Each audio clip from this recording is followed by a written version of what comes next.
Well, good evening, fans. Welcome in tonight here on AudioSportsOnline.com, your home for Hamilton Southeastern basketball. I'm Rob Kendall along with Lex Zorn. Filling in for Brian Scott tonight as your Hamilton Southeastern Royals take on the Zionsville Eagles. Varsity action, game 2 of our doubleheader. The Royals were victorious in the JV game. And, Lex, it should be a very exciting evening, big Hoosier Crossroads Conference matchup. Yes, indeed. These are two great rivals here, located just about 20 miles apart here in the North Indianapolis suburbs, both having great seasons. Hamilton Southeastern enters the game with a record of 12-2, ranked number 11th in the state in Class 4A, the highest class in the state. Meanwhile, Zionsville close behind at 7-3, knocking on the door of a top 20 ranking. They are led by 6'7" senior Zach Gunn, who's averaging 22 points a game, has drawn interest from a lot of Big Ten schools. He's currently uncommitted, but very likely to be playing for a big-time college starting this autumn somewhere here in the state of Indiana or nearby. And we got 6:12 here on the pregame clock. These are two teams here that have been consistently winning for the last few years. They've consistently finished above 500, often been ranked, especially Hamilton Southeastern, and put out top-notch talent. But the problem is that they often get overlooked because they have not made a lot of deep tournament runs, thanks to playing in very tough sectionals where they've had a hard time getting out of. But nevertheless, we got a large crowd here on both sides of the gym, especially here on the Zionsville side where the bottom bleachers are largely full, and we got the top bleachers about a third of the way full. Meanwhile, we've got, looks like on the other side of the court, somewhere in the neighborhood of 350 Hamilton Southeastern fans who made the approximately half-hour trip fighting that awful rush hour traffic. We had a very exciting junior varsity game to kick off this doubleheader with Hamilton Southeastern overcoming an 18-14 halftime deficit, going on a tear in the second half and cruising to a 44-37 win, led by 17 points from Chris Grubbs, the very promising 6'4" freshman. Also, 6 points from the 7'1" freshman Maybor Majak. So we got a good look at the future of the program. Now we're about to get a look at the present of the program. So let's take a moment, Leck, and meet our starting lineups for tonight's game for the Hamilton Southeastern Royals. Number 3, Jack Davidson, a senior, 6 foot. Number 23 is Connor Rotterman, a senior, 6'1". Number 30, Noah Smith, a sophomore, 6'1". Number 21, Aaron Etherington, a sophomore, 6'6". And number 42 is Zach Gunn, a senior, 6'7". So Davidson, Rotterman, Smith, Etherington, and Gunn for your Hamilton Southeastern Royals, who are now headed back to the locker room. For the home team, the Zionsville Eagles, it'll be Isaiah Thompson, number 11, 6 foot, a sophomore. Number 15, Riley Bertram, 6 foot, a junior. Number 30, Dominic Jenko, a 6'2" senior. Number 21, Will Alcock, 6'6", a junior. And number 24 is Nathan Childress. Childress is not on our roster. Like, did we get his year? Yes. He's a 6'5" sophomore. 6'5" sophomore. Yes. Okay, so we've got, there he is. Yeah, he's down there on our JV roster. Yeah, they changed his number on us. So we've got Childress, Alcock, Jenko, Bertram, and Thompson tonight for the Zionsville Eagles. Got 3 minutes up on the clock. And some of the Zionsville youth players being honored now on the floor.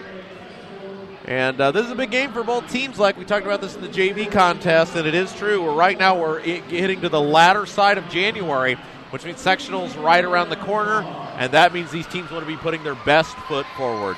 That's right. They, both these teams now, they're in the latter half of the regular season. They want to, get as many wins as they can, and obviously, especially, against an arch rival. And these two teams certainly are arch rivals, not only because of their geographic proximity, but also being they're both here playing in the Hoosier Crossroads Conference, one of the top conferences in the state, maybe the second toughest conference in the state, behind, of course, the Metropolitan Interscholastic Conference, the mighty MIC. Let's look at what Hamilton Southeastern has done on the season individually. They are led by the great Zach Gunn, who I mentioned. He's pouring in 21 points a game for Hamilton Southeastern. And they also have two other double-figure scorers there. Jack Davidson, he is a 6-foot senior, averaging 12.6 points a game, as well as 3.4 assists. And in addition, we have Connor Rotterman, another senior, 6'1", averaging 10.5 points a game. So Gunn does get a lot of help, so they can't completely clamp down on him. And Gunn also leads the team in rebounds with 9.2 a game.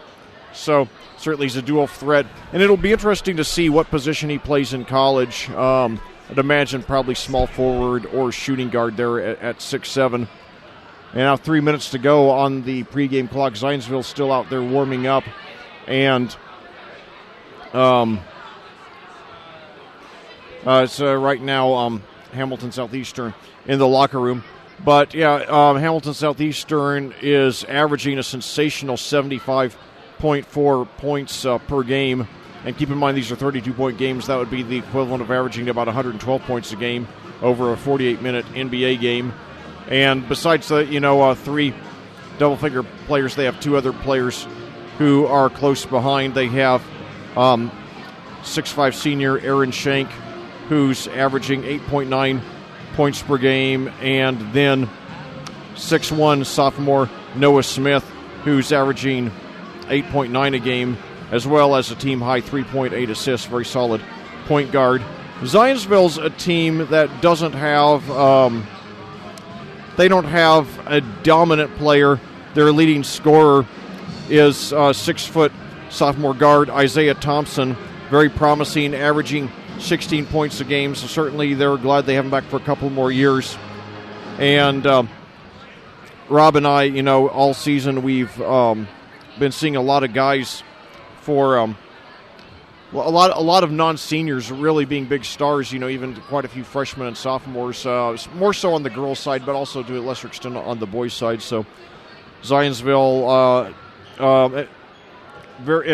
most of the time, though, when we have those girls who are that good or boys who are that good, as freshmen and sophomores, they're usually for smaller schools where the talent isn't so thin. So when you have a big star like that who's when you have a sophomore for a Class 4A school who's leading his team in scoring, he must be really good because there's a lot of competition he has to beat out within his own school. Also, for the Eagles, we have Dominic Jinko. He's a 6'2" senior, averaging 11.8 points and 4.4 rebounds, as well as 3.1 assists a game. Very, very good all-around player there. And in addition, they have one more double-figure score in 6-foot Riley Bertram, who's averaging 10.6 points and 4.3 rebounds, as well as a team-high 3.6 assists a game. So certainly in Jinko and Bertram, they have guys who are, not only capable of scoring, but also who are good at distributing the ball and can get it to Gunn, who they're going to be looking for a big game from tonight. And in addition to that,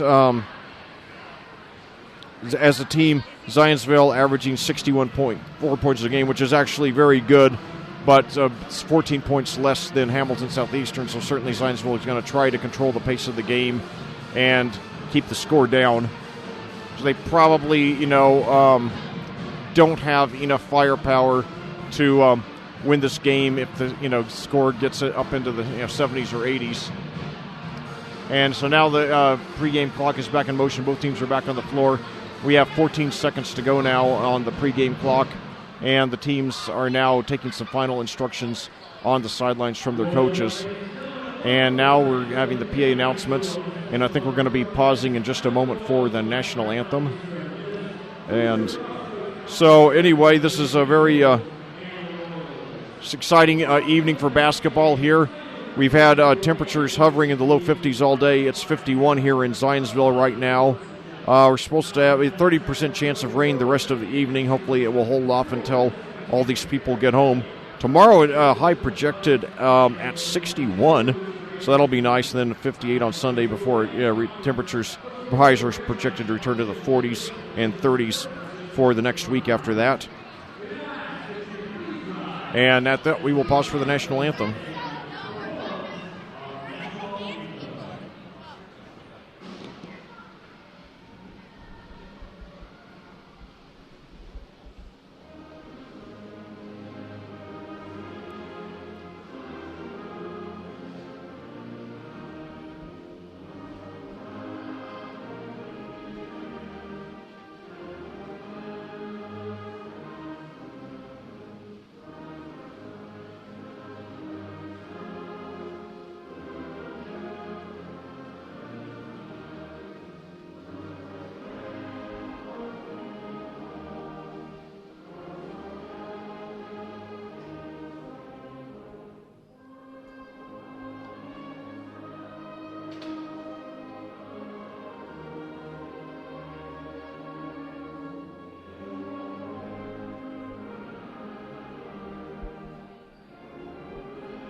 Well, thank you to the Zionsville Pep Band for that fine rendition of the national anthem. You have a great crowd here tonight, probably in the neighborhood of a couple of thousand fans, including about 500 who made the trek about half an hour over from Fishers, which is where Hamilton Southeastern is.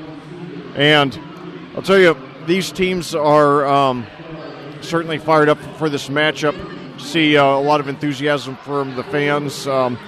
Really, it's great to see a crowd like this. You know, a lot of the attendance here in Indiana high school basketball has been down in recent years, so it's refreshing to, go into a gym that's just packed on Friday nights and people excited about supporting the local team. Thanks for covering for me there, Leck. I was visiting no problem.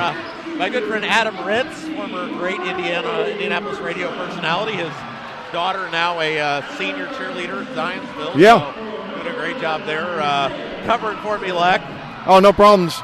Plenty to talk about. And I'll tell you, looking at the Zionsville varsity, Zionsville varsity uniforms, I think they're going to be almost as hard to read as the Cascade girls varsity uniforms. You know, Rob and I, most of the season we've been out in the small community of Clayton, 15 miles west of Indianapolis, covering Cascade High School, both boys and girls basketball.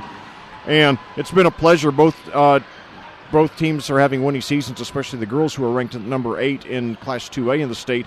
But the problem is they have white jerseys with very light blue numbers, and it's very hard to discern the numbers.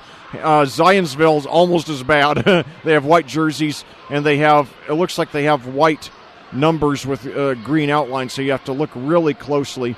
But anyway, here we go. All right, Leck, I'll take 1 and 3. You take 2 and 4. The Royals will move from right to left on your computer screen.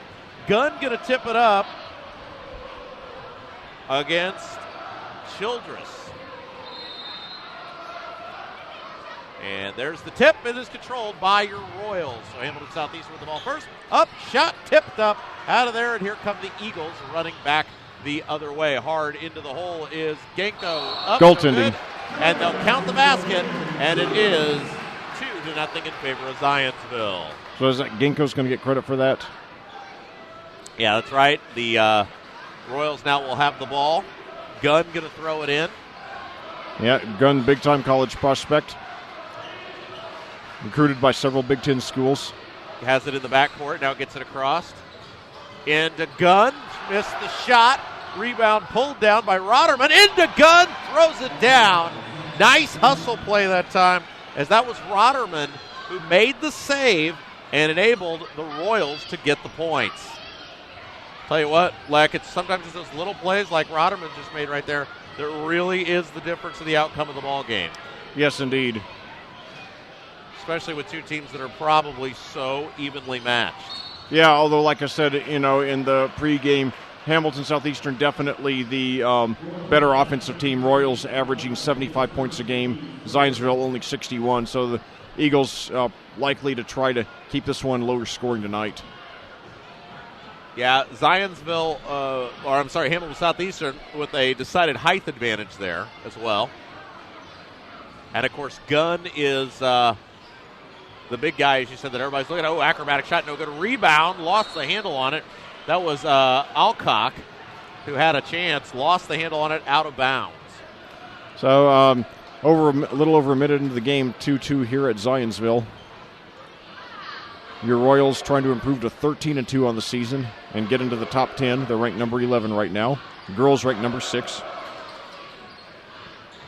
So now, and a long three there by, oh, man. Up and good. Great shot that time. And I'll tell you, that reminds us, last week Rob and I covered another big-time college prospect. Actually, this one's already committed. For Cloverdale, a guy named Cooper Neese, and he hit a shot that was even longer than that. It was just inside the half-court line. It was just a little over a minute into game, and he swished that one. So Zach Gunn already showing why, a lot of, the big-time college basketball programs are after him. Yeah, fadeaway jumper now up, no good. Rebound pulled down, and that was Smith with it for your Royals. Now quickly back the other way comes Hamilton Southeastern. Jumper up from Gunn, no good. Rebound pulled down, and that time it was 21 Etherington. So Zach Gunn, not at all shy about putting it up. Well, Brian Satterfield has had some great players over there. A lot of people don't know. Joe Wrights of the Indianapolis Colts played for Brian Satterfield at Hamilton Southeastern. Okay. Was a great college basketball player, too, and we show him age a little bit, but we announced Joe when he was in high school. Yeah. Oh, that's good.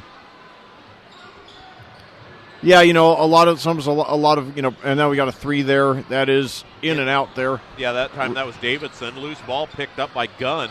Dribbling in between a couple of Eagles, no good. Loose ball tipped away, saved by the Royals.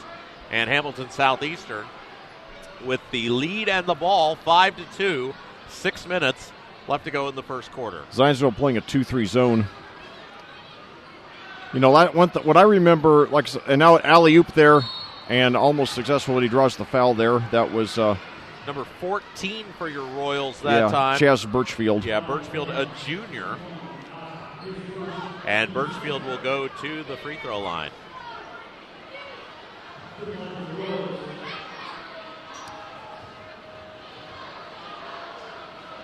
So Birchfield puts it up. No good off the front of the rim.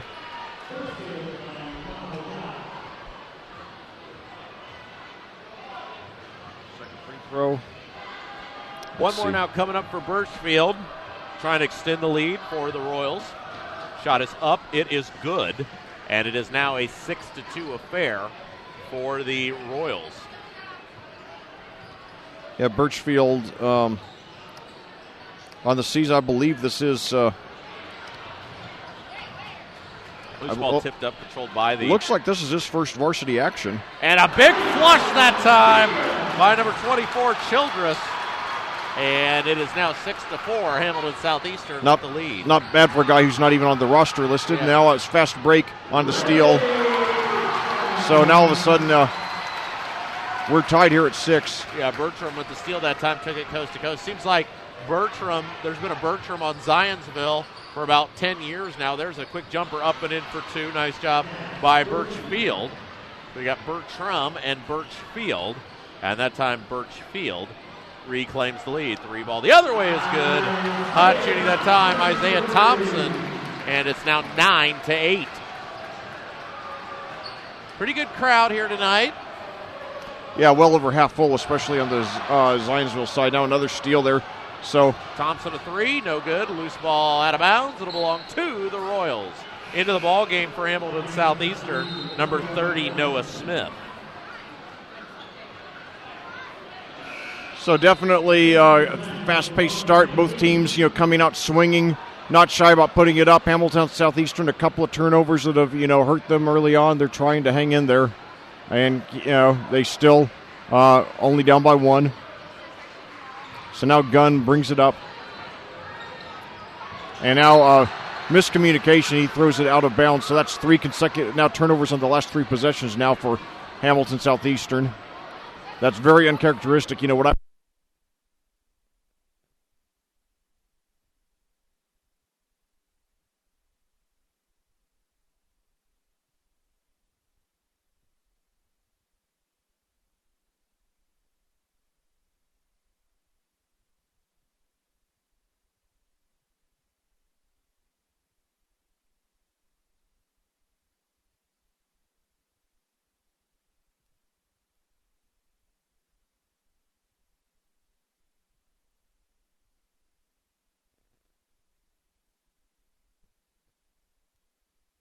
Had 5 guys who really functioned well together. So certainly we apologize there for the brief lack of audio there. We are the gun stuffs it there. Running a cord is not ideal. We're running a cord from where we're positioned at to a power outlet, and there are people walking all over the cord, so we do apologize for that brief lack of audio there, and the camera that didn't go with it. I had to go plug the cord back in, so I apologize about that. 3-on-1 fast break, and put in there by Aaron Etherington, his first points of the game. Just a game reset for you. It's now 12-9 in favor of your Royals. Again, we do apologize for that. Nothing we could do about that. The students not paying attention, and well, that's why they're high school students. Yep. So now with the ball up, no good. Rebound pulled down by the Eagles. Save. It'll come to Gunn. Gunn flips it ahead. Foot race to the basket now as the Royals will reset. Fadeaway jumper up and in for 2. Rotterman. Rotterman that time. Nice job. And the lead extends to 5, 14-9. So the Eagles now trying to get back into the swing of things here. So now 6-0 lead, 6 consecutive points there by Hamilton Southeastern. Jump shot no good, and Hamilton Southeastern controls the rebound. 3-pointer now from the corner, no good, and now rebound controlled by Zionsville. So the Eagles have it. They trail it by 5. As a long 3 from Thompson, around and down. That was a big 3 ball that time. Thompson for 3, and the Royals now lead it by 2, 14-12. So definitely that was a shot that Zionsville desperately needed, and so they get back in this game because they had really gone stone cold from the field. That's a 3 ball that time, in and out, and now back the other way. Here come the Eagles with the ball.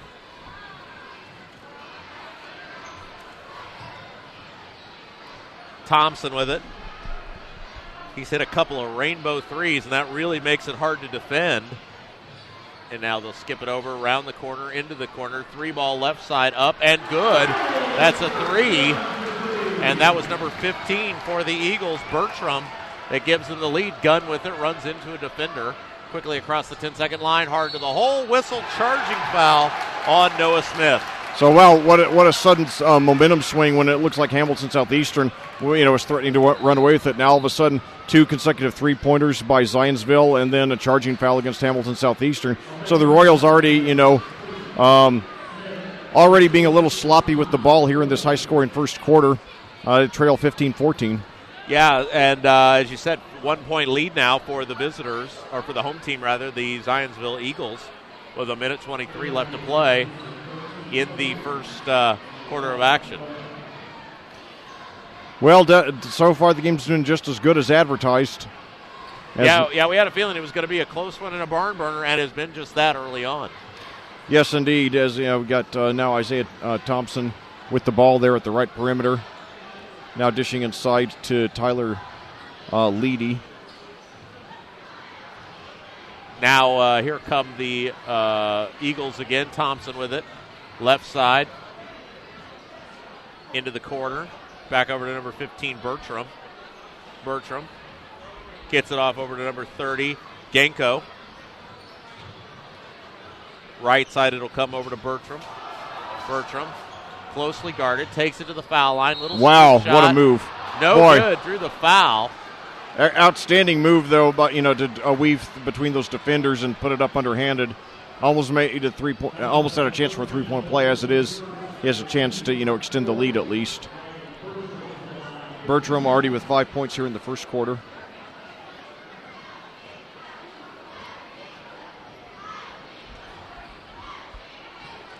Shot is up. It is good. And the Royals now trail the Eagles by 2, 16-14 with 46 seconds left to go in the first quarter. Zionsville's a 40% shooting three-point team on the season. They've hit 91 of 228. So if they get on a hot streak, they could, really make this a tough game as he hits both of them. 7 points in the first quarter for Riley Bertram, tying Zach Gunn for the game lead. 17-14. Zionsville leads 45.8 seconds to go here in the first quarter at Zionsville. Yeah, biggest lead of the game for the Eagles now at 3. And full court pressure now by Zionsville, and it's knocked out of bounds.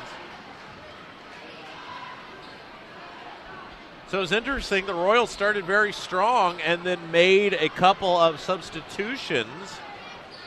And at that point, really, the game sort of switched, momentum at least for the game, switched to the Eagles.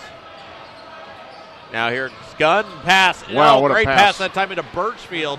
Lays it in for 2.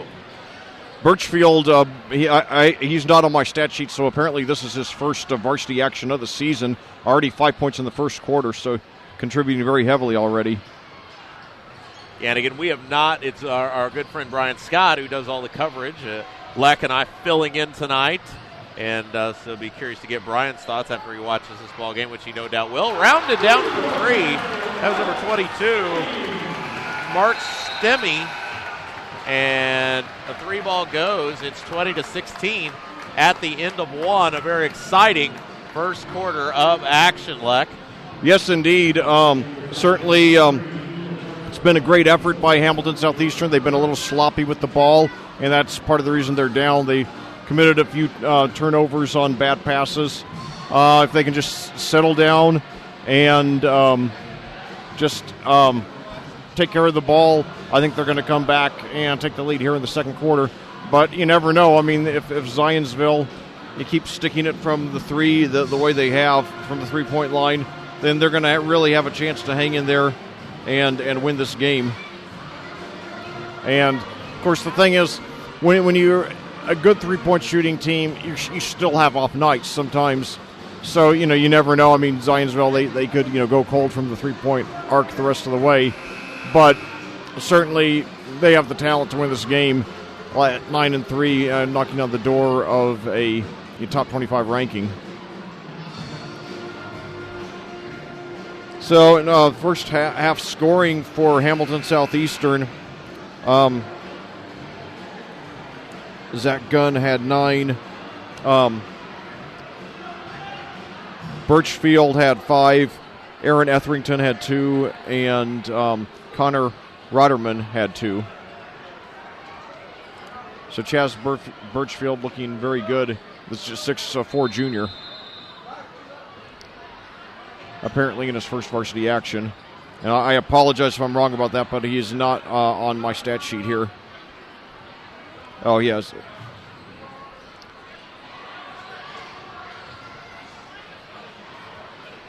So the Eagles will have it. They lead it by 4.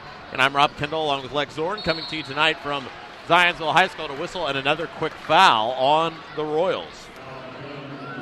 Okay, I see Birchfield is on here. So, yeah, okay, he has played before tonight. It looks like he's played in all or most of the games. So, my apologies. Don't let it happen again. Yep. And the first free throw up and good from Thompson. That will extend the lead to 21-16. It is a scavenger hunt, Leck, as you well know, to try to find these stats sometimes. It is, yeah, it is. So, yeah, we do the best we can. And but Isaiah Thompson now with 7 points to push the Zionsville lead up to 5. Second free throw, second one. No good. Gunn skies for the rebound. Man, you get an idea of what an athlete Gunn is there when you watch him jump up for that rebound, Black. Boy. Now that's number 13 for the Royals, Holzum. Come all the way right side to Davidson. Davidson up top to Bowman. Bowman left side to Holzum. Holzum on the wing, picks up the dribble to Gunn. Gunn in the corner, puts it on the floor. Nice hard to the move. hole, up and in for 2. Nick Bowman for 2. Cuts the lead to 3, 21 to 18. Yeah, one thing I like about Gunn is that even though he's a high-scoring sharpshooter, he's not selfish. He'll give it up, when he knows it'll help the team. Zach Irvin was the same way, and now a three-pointer there, good on the other end for Zionsville. Fell down, but able to pick it up. And of course, we announced a lot of Zach Irvin and Gary Harris back to back. Mr. Basketballs, is that? No, I don't think either one actually won. They were both in contention though, and Indiana All-Stars, maybe that's what I meant. That could be. Now a 3 on the other end is up and good. That's a perfect shot there by Jack Davidson. And we are tied at 21. So three scores already off the bench for Hamilton Southeastern just 2 minutes into the second quarter. So Hamilton Southeastern, after they had gone cold and Zionsville had come back and taken the lead, now makes it even again at 21. Now an open 3 on the other end for Zionsville is good. Boy, nice put in that time. Yep, so excellent shot there by Mark Stimmy. So he's got now, and now on the other end, no. Loose ball tipped out of there. Now it's a foot race to the basket as the Eagles. Thompson the other way, lays it up and in for 2 with the left hand. Nice move that time. Thompson really a complete player, can shoot it, and of course can move very, very quick. Indeed he can. He has a game-high 9 now. Yes, I was right. Gary Harris and Zach Urban back-to-back Mr. Basketballs in 2012 and 13, respectively. Okay, yeah. I'm old, but I am not that old. I thought I remembered that because I announced both of those guys. Of course. Beautiful move there to the basket. Swift penetrating move there by Davidson. He draws the foul as he went for the reverse layup there.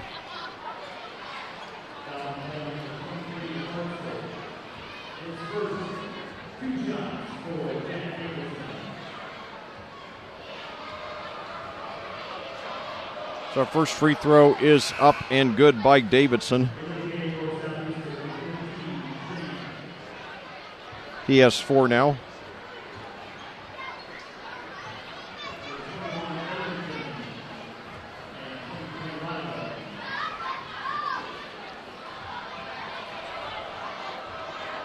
Second free throw is up and good.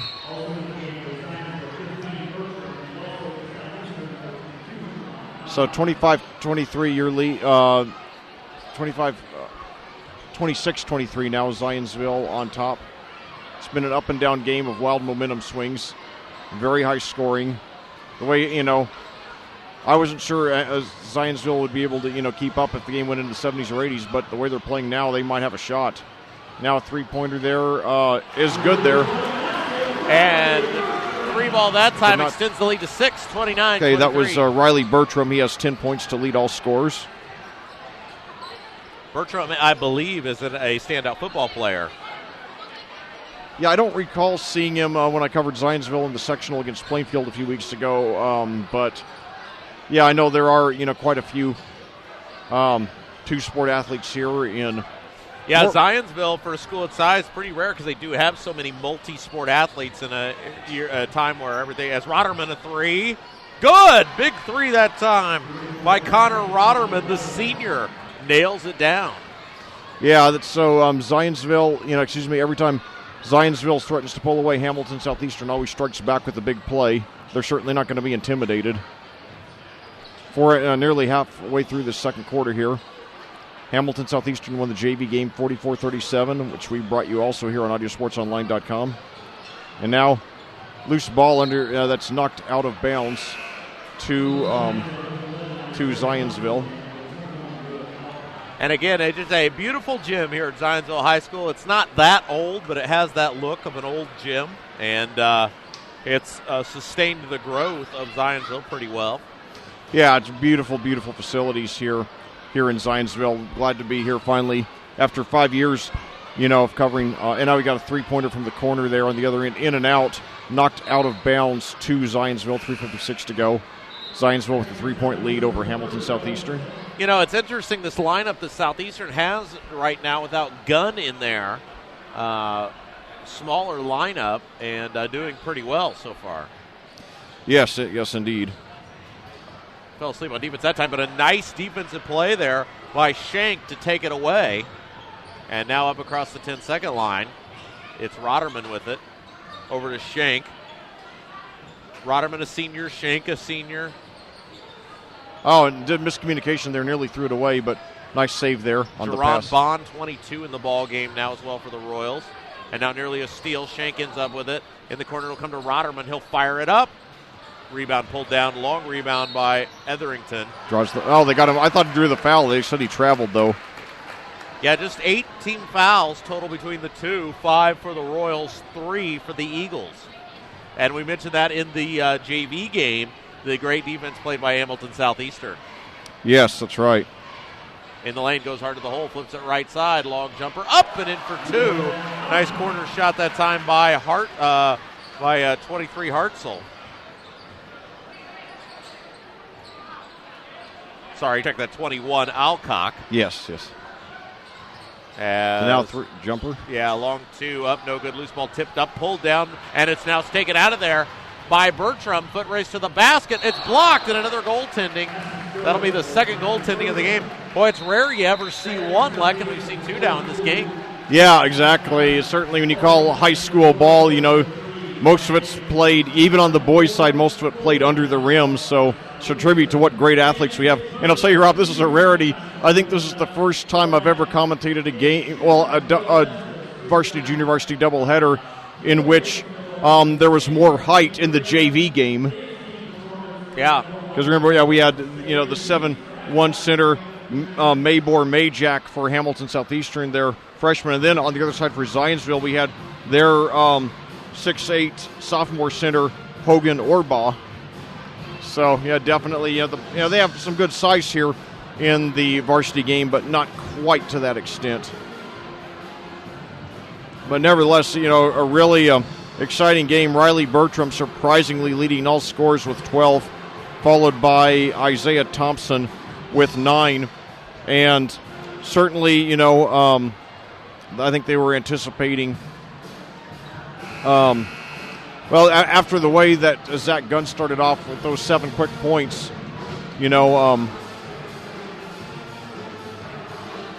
after the way he started off with those 7 quick points, I thought he was going to light it up all night, but he's been held scoreless ever since. So certainly Hamilton Southeastern hoping that he'll catch fire here. Yeah, again, the Royals and the Road Blues, gray letters and numbers. The Zionsville Eagles, the home team, they're wearing the whites with those outline jerseys, like those pesky outline jerseys. Yes. As we know so well from covering the Cascade Cadets. So let's see if the Royals can close in now. 7-point lead for the home team. Nice spin that time by Gunn to the hole, in for 2. So Zach Gunn, I spoke too soon now, as Gunn ends his long drought, and he brings the Royals within 5.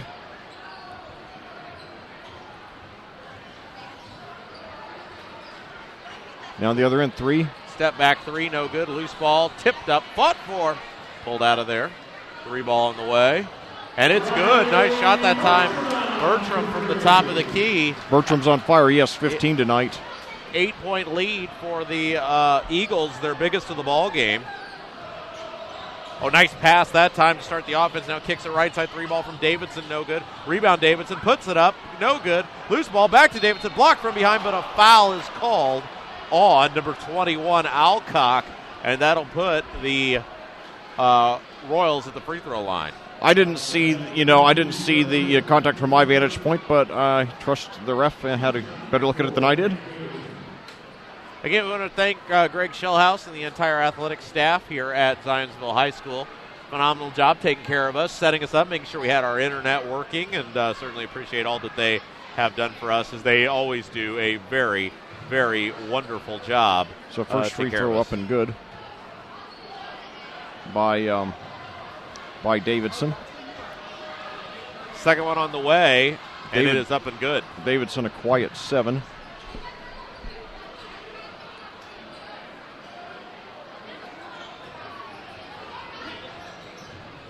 So now on the other end, now Bertram fakes a 3, then puts it off the glass and hits it. No, I'm sorry, that was Thompson. All right, here come the Royals now. Let's see if they can try to fight back into this one, down by 8.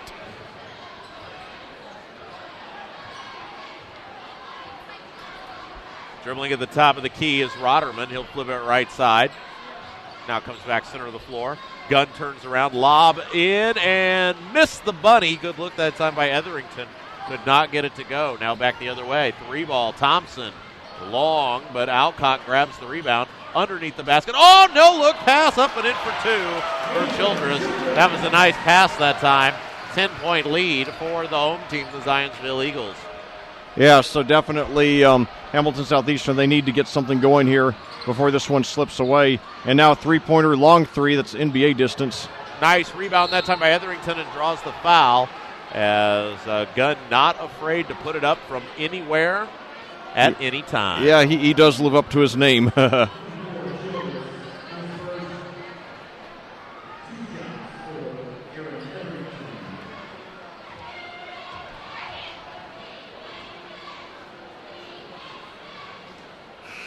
So free throw is good there by Etherington.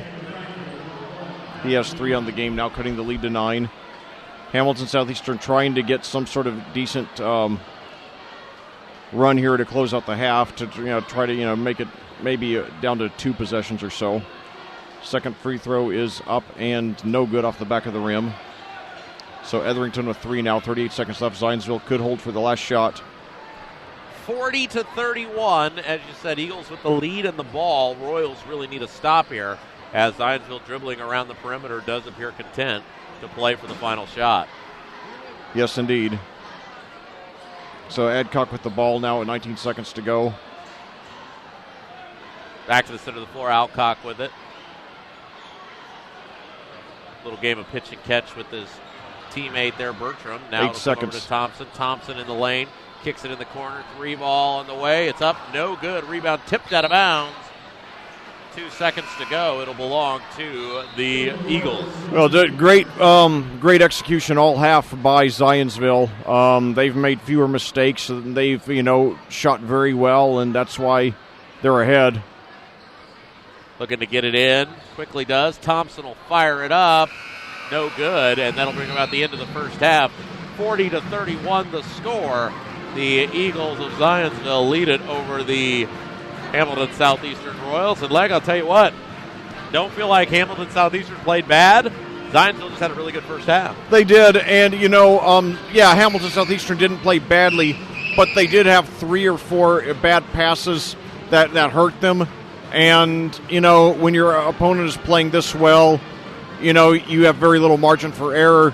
So I think what Coach Satterfield is going to tell the guys on the halftime is settle down, take care of the ball, don't make any silly mistakes, chip away at the lead a little at a time, and you still got a good chance to win this one. And plus, it'll be interesting to see if Zionsville can really keep up this pace. They're on pace to score 80 now. They've averaged just 61 on the season, so be interesting if Hamilton Southeastern runs a lot, and especially if they get the lead, and then try to wear the Eagles down the rest of the way. But nevertheless, now we got now we have some sort of contest here with 2 fans. They have the 30 seconds on the clock here. So I always enjoyed these when I was in high school. We had one down in Madison where I went to high school where the object of the game was that and the players are they're just trying to hit as many free throws as they can in 30 seconds now. But the way it worked is that you had to hit a layup, a free throw, a three-pointer, and then a half-court shot in, I think, 25 seconds or so, and then you won some sort of big prize if you did. I never saw anybody do it, though. It's Unlikely, it'd be pretty hard even for a great player to do. And now clock runs out, so not sure what anybody won, but things like that are fun to keep the fans occupied at the half. And, of course, like I said, it was nice seeing the Zionsville dance team there at halftime for the JV game. Usually they don't give us halftime entertainment for JV, so. And since this is a video broadcast, you got to see it here, so. You did. Now it looks like they're going to play again. Okay. Yeah, I'm not sure what the rules are here, but. Yeah, now that's no, the clock isn't running, but. Yeah, each person just took a free throw and hit it. Okay, I guess they finished tied, so now they're in sudden death. So the one player just hit, and so now you're getting bonus commentary here. Second free throw is up and good. So Alexa, I guess this is sudden death. Now I guess if the second player hits the free throw, then it will be that player will win. Yes. So. All right. Not sure if this is like a random draw or what it was, but I remember years ago there was a player at a Chicago Bulls game who had a contest. I think it was just a random draw, and he had to shoot from the free throw line, but to the other basket, and he would make $1 million if he hit the shot, and he actually did hit it. And after that, shortly afterward, he actually got signed by the Harlem Globetrotters. So that was pretty cool. I've never had the good fortune of getting to participate in a contest like that, and in fact, I've never even caught a ball at a game. One time I was at an arena football game, and the guy standing next to me caught a ball, and he got on TV that night, and I actually was. My mom told me that I was actually. She actually saw me standing next to the guy, so that was pretty cool. But anyway, 9:09 to go here in the halftime clock, and it's really been an exciting game of wild momentum swings. We had a very good varsity game that was very close most of the way until Hamilton Southeastern pulled it out near in the end with their 44-37 victory, led by 17 points from Chris Grubbs. And so, I always mention this every time, or I try to remember to mention this every time I'm commentating a Zionsville game, and it's especially appropriate to do that because this is the first time I've ever commentated at Zionsville, but this school actually has a very cool claim to fame in sports history. Zionsville has produced not just one, but two graduates who've gone on to be a head coach in the NCAA men's basketball championship game. First to do it was Bill Hodges, a 1961 graduate, and also, a Marian University graduate as well. And in 1978, he became the head coach at Indiana State, first on an interim basis, then a permanent basis, replacing the reigning head coach who had suffered a brain aneurysm. And that year, Larry Bird was a senior, and Indiana State went all the way to the national championship game, losing, of course, to Magic Johnson's Michigan State team, setting off one of the maybe the greatest rivalry in NBA history, one of the greatest rivalries in sports history. And then 31 years later, 1995 graduate Brad Stevens coached in the NCAA championship game for Butler and got there again in 2011, losing both times, sadly. And so I believe that Zionsville is the only school to produce two NCAA championship game coaches. And also, while we're talking about Bill Hodges, he also set another first. He became the first coach ever to reach the championship game with an undefeated career record. It was his first year, of course, and sadly that ended up being the first loss of his career. And however, a decade later, under even more unusual circumstances, Steve Fisher of Michigan actually equaled Hodges' record of entering the championship game with an undefeated career record. And, of course, he actually had become the coach of Michigan at the start of that NCAA tournament. And when Bill Frieder left for Arizona State and Bo Schembechler, the AD there at Michigan, of course, also the legendary football coach, wouldn't allow Frieder to continue coaching the team through the tournament, so he put in Fisher, and Fisher led the team not only to the championship game but also winning. So Fisher actually won the national championship with an undefeated career record.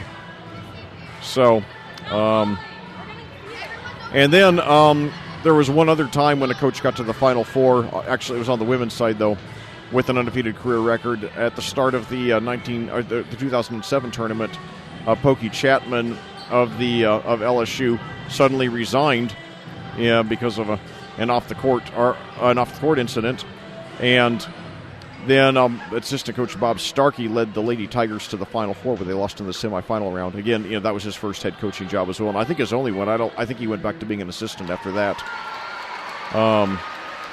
So it's great to have a piece of trivia like that here in Zionsville. Also, the Tigers also produced a couple other notable people. Produced actually former Major League Baseball player Tom Masney, who played for the Cleveland Indians from 2006 to 2008, as well as 2006 American Idol finalist Kendall Phillips, who's pursued a career as a country music singer. So, at that, we got 4:49 to go here on the halftime clock, and it's just been really a barn burner of a game so far, in which Zionsville has just shot very well, especially from three-point range. I think they've drained 6 or 7 on the season. Zionsville has shot 35% from three-point range, 67 of 193. From the field overall, they've shot from two-point field goal range. They've shot 55%, which is excellent. So now you see Hamilton Southeastern is now back on the court warming up for the second half. The halftime's a little longer tonight because of the that game they had between the two fans, which went into overtime. But let's see what Hamilton Southeastern has going on after tonight. Short rest tonight. The Royals return home tomorrow to play Mount Vernon of Fortville, and then return to play next Friday, a week from tonight, also at home against Noblesville. Then in the month of February, they have 6 regular season games. February 2nd at Columbus North, then February 2nd they return home to play Newcastle, then at Carmel on February 10th. Pike on February 14th, at Brownsburg on February 17th, and finally, to close out the regular season, Lawrence North on February the 23rd. I'll tell you, I remember I commentated back the first season I ever did any Hamilton Southeastern basketball 4 years ago, when Zach Irvin and Tyler Jenkins were seniors. I commentated them against both Carmel and Hamilton Southeastern, against Lawrence North. And Lawrence North actually had Basil Smotherman at the time, who's now a senior at Purdue. And he and Zach Irvin had an incredible duel that night. That was really, it was like a mini version of Larry Bird versus Dominique Wilkins in that Game 7 in the 88 playoffs back in the second round. And Hamilton Southeastern actually was down by as many as, I think, 17 before they went on a 29-2 run. If I remember correctly, Irvin hit 5 3-pointers in a span of about a minute and a half, and actually put Hamilton Southeastern in the lead. But finally, in the end, Lawrence North did pull it out. But then a few days later, Hamilton Southeastern went out to Carmel and won the game against Carmel, who was ranked number 1 in the state at the time, and who went on to win the state championship that year. That was when they had Zach McRoberts, Josh's younger brother. I'm not sure if he went on to play college ball or not. I'm sure he did somewhere. I just don't know where. I'll have to look that up. And the Pep Band's playing Rock and Roll Part 2 by Gary Glitter. It's really interesting, what songs become Pep Band staples. One of the oddest ones, Carry On Wayward Son, the Kansas classic from 40 years ago, is played by a lot of Pep Bands. And it's also interesting to me that so many songs become Pep Band staples long after Pep Band members would be old enough to remember the songs. A lot of these songs that the Pep Band plays came out long before any of these kids were alive. So it's good to know that some classics from my generation have stood the test of time. So now only a minute left here on the halftime clock here at Zionsville. We're about to start the second half of this game.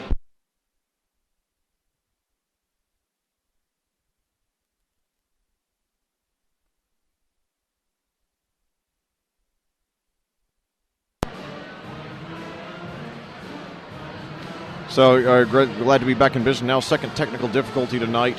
I think this is the first time that we've ever gone off the air on basketball, but it happens.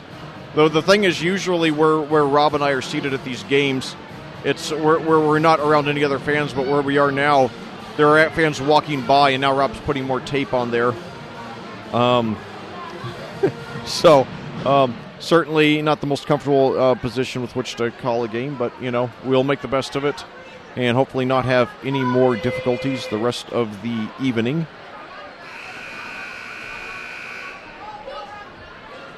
We will do the best we can. And so now starting the second half here. Apologize about that. Again, we had someone unplug our cord. Rob, you want to just stand there and guard the cord the rest of the game while I'll finish up the commentary? Yeah, you want to run the camera too? Good luck with that. Yeah. So, Zionsville, now Zach Gunn starting off with a short bank shot, banking it in. He has 11 on the game now. Good start to the half for the Royals. They try to get back in it, cutting it to 7. Yeah, Hamilton Southeastern really does need a good start out of the gate here, as Gunn with the block that time, pushing it back the other way now. And now that's Rotterman, picks up the dribble. Great pass into Etherington, and he caught the ball on the out-of-bounds line, and Etherington upset with himself. Yes, indeed. So, definitely Hamilton Southeastern had a chance to, make it a 2-possession lead there, but still plenty of time here. Only down by 7. If they play a mistake-free second half, I think they're going to have a good shot to pull this one out. And now, nice, beautiful move by Jenko as he drives the baseline and took it all the way himself. Beautiful penetrating move there. Yeah, you're not stopping that. I mean, that's just a great play right there, Leck. I mean, pretty good defense by the Royals. The one thing I guess you'd say is they let him get to the baseline. Down inside to Etherington. Etherington to Gunn around and down for 2. So very good. Gunn with 4 quick points to start off the half. So they definitely need him to catch fire. He had 9 in the first half. Yeah, he is. Everything runs through Gunn, and 9 sounds like a lot, but he really does need to do more if the Royals are going to get back in this one, Leck. Yeah, now turnaround jumper at the other end by Nathan Childress, who has 6 now, pushing the lead back up to 9. And I'll tell you, they cannot afford to trade baskets. They're going to have to start chipping into that lead. Yeah, like you said, Luck, it's just they got to get a little run here, maybe a 5-0 run or something like that. Just kind of chip back into this thing, make it a manageable distance, because it's one run either way can really make a huge difference. Rotterman down to the baseline, goes up to the block, blocked out of bounds. A lot of contact that time, but no foul called. So 44-35 your score. Zionsville leading Hamilton Southeastern 6:02 to go in the third quarter. Royals far from out of it, but they need to get something going here. Inbounds pass nearly into the backcourt there. Noah Smith now with the ball, giving over to Rotterman. Yeah, and now it's Smith, nearly, but Gunn able to track it down. Now gets it over to Noah Smith. Now inside to a driving, and now it's lost the control, and Zionsville on the fast break. 3-pointer now by Thompson, and he hits it. So now things starting to look bleak for Hamilton Southeastern as they go down by 12 here. 5:33 to go here in the third quarter at Zionsville. Zach Gunn has 4 quick points to start off the second half, but they haven't stopped the Eagles. And now there's another steal and now a lay-in there by Thompson, and he gets it. So they better get a timeout, I would say, right here. But they don't. So Noah Smith will bring it up for Zionsville. Or for Hamilton Southeastern with a 14-point lead now. Nearly stolen from Gunn, but he finds Etherington in for an easy layup. Yeah, Gunn, nice job that time. Able to come out, great dribbling by Thompson, and lays it up and in for 2. Wow, that's and now they do get that timeout.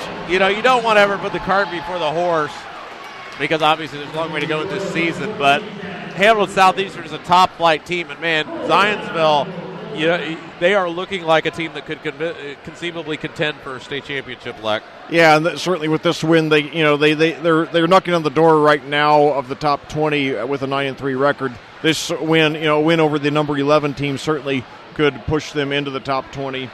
And of course, the question is how well these are two teams that have had despite their good regular seasons, have had a struggle advancing in the tournament. And right now Zionsville's in the Lafayette Jeff sectional, along with Logansport, McCutcheon, West Lafayette, Harrison, Lafayette, Jeff, and Kokomo. Looks like this year that's a very winnable sectional for the Eagles, but obviously one shot to advance matchup, a lot of things can happen. And it should be noted that all of those teams have overall records of 500 or better. Yeah, obviously Hamilton Southeastern with only 2 losses, the one to a very good North Central team, and then Warren Central as well, also very good. Both teams with 1 losses. So Hamilton Southeastern, the only 2 teams they've lost to are combined 24-2.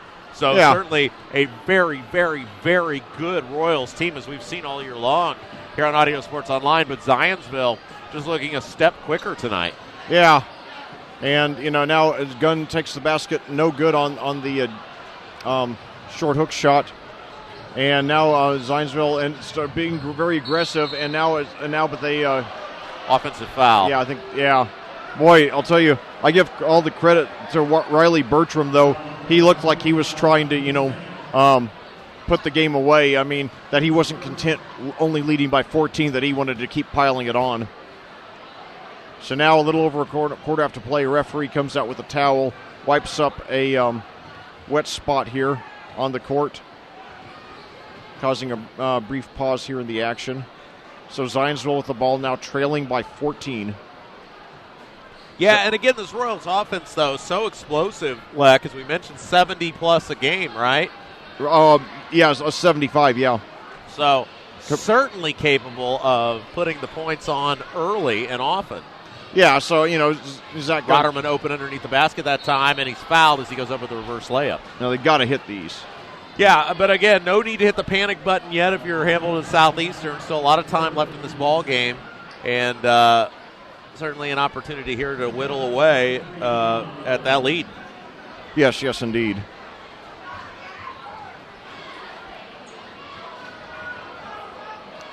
So now, first free throw is up and no good.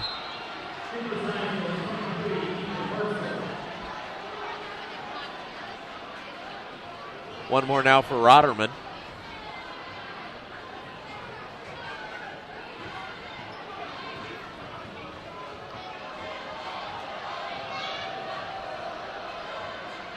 Missed the second rebound that time, though, by the Royals. Boy. Down, and boy, just a nice effort that time by Birchfield. One opportunity after another slipping away for Hamilton Southeastern tonight. Thompson with the save, and now he's going to call a timeout, trapped in the corner. So timeout, Thompson, and 4:05 left to play in the third. It's a 14-point lead for the Zionsville Eagles. Well, I'll tell you, this is a game where, Zionsville, they haven't been awful, but they've missed too many opportunities. I had too many bad passes, not a lot, but enough to hurt. And Zionsville has just been on top of it. I mean, Zionsville's brought their A game tonight, and, Hamilton Southeastern, they brought about their C-plus game. So, Hamilton Southeastern, with the way they played tonight, they could still beat the majority of teams in the state. It's not the dominant Royals team that we've been accustomed to seeing the last few years. And both of these teams really have longtime head coaches. Steve Busick in his 11th year here at Zionsville, 24th year overall. Whereas for Hamilton Southeastern, Brian Satterfield's in his 16th year at the school. Yeah, and it's interesting, Leck, too, as the Eagles are about to inbound, how much consistency matters from the coaching profession, especially once you lose that consistency. We saw Zionsville, a good example of that in football. A great team every year under Larry McWhorter for years and years, and then McWhorter leaves, and they've really struggled to find that this year aside, as they did win the sectional. Yeah, they sure did. But that dominant force that Zionsville football was really has taken a while to sort of reclaim itself. Yeah, and I also give Larry McWhorter all the credit for building a program from scratch down there at Covenant Christian on the west side of Indianapolis. They had an undefeated regular season this year. Yeah, it's interesting to see guys like McWhorter do that, and then Rick Wimmer did it years ago with Fishers. Taking that job when Fishers opened up. So it's neat to see these coaches want to take on these challenges. Yeah, definitely. And, I commentated McWhorter's last game. It was a very bittersweet game. It was a near monumental upset of Cathedral down at Arsenal Tech in the 2013 playoffs, a game in which Zionsville led for much of the game. And after their starting quarterback, Josh Hinkle, was motionless on the field in the first half for 20 minutes, and then their backup quarterback led them to an improbable lead before they fell short there in the final minute. And it was a very inspirational, very emotional game to call. So now Zach Gunn goes to the free throw line. He's got to hit these. He does. But hit the first one at least. First one up and good. The lead cut to 13, 51-38. And again, we don't want to do a broken record here, but you just get the feeling Hamilton Southeastern capable of going on a run at any given point. Yeah. So they can just kind of hang around. So Gunn did hit both of them. He has 6 here in the third quarter. Now they need a big play on defense here. They got to get some kind of stop.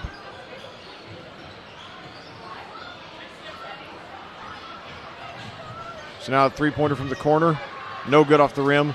Rebound there, and then almost stolen. It is stolen there. Now back in the hands of Gunn. Oh.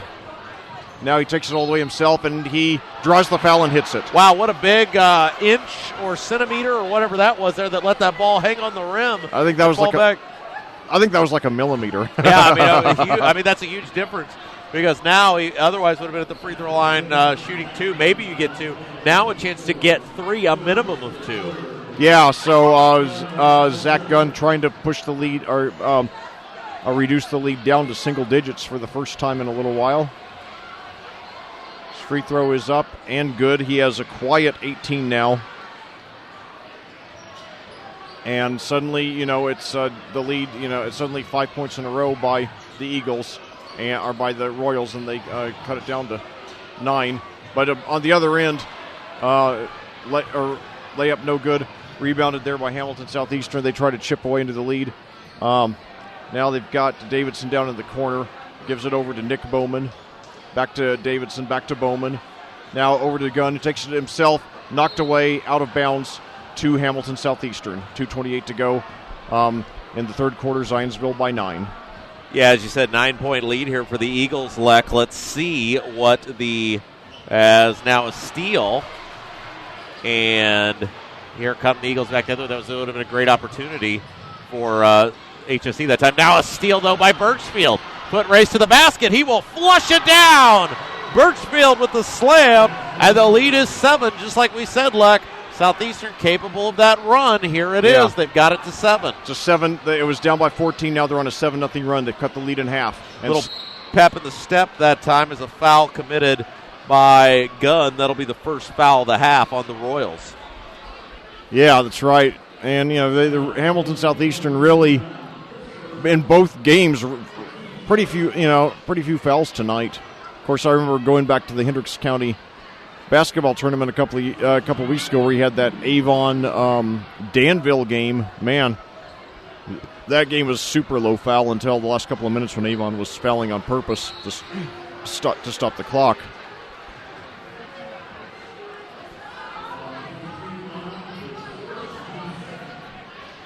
(51-44) your score now.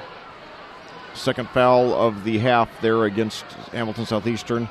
This one going against Jaron Bond. That's his first.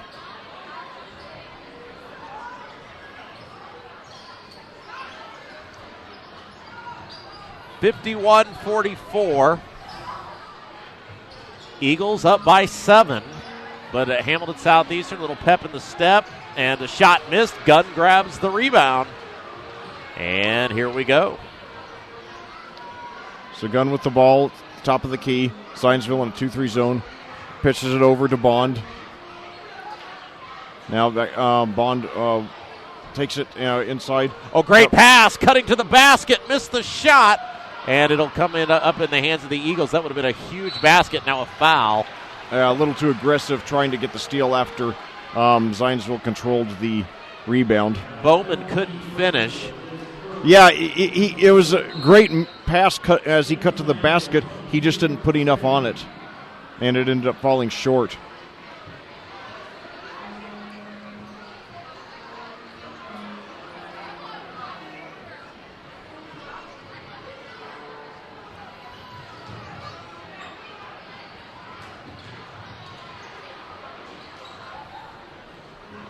And now a whistle, it'll be knocked out of bounds. It'll belong to the Eagles.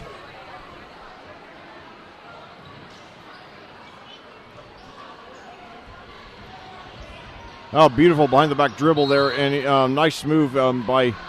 Tell you, I give Riley Bertram a lot of credit. The 6-foot junior, he's a very good ball handler, very tough competitor. So as Isaiah Thompson now to inbound. And now, beautiful block there by Gunn. 3-ball in the corner. It was partially blocked out of bounds. It'll belong to the Royals. Well, almost ended up that time in the hands of Gunn as that ball was blocked, but he had position for the rebound where he could have caught it and put it in, but it'll be HSE ball. You don't get to chant air ball, too, if the guy blocks the shot. That's not how that works. Yep. We got to let the HSC or the Zionsville student section know that. Yep. 3-ball. No. Rebound. Birch up to the Eagles. And now pass ahead to Thompson. Thompson to the hole. Good defense by.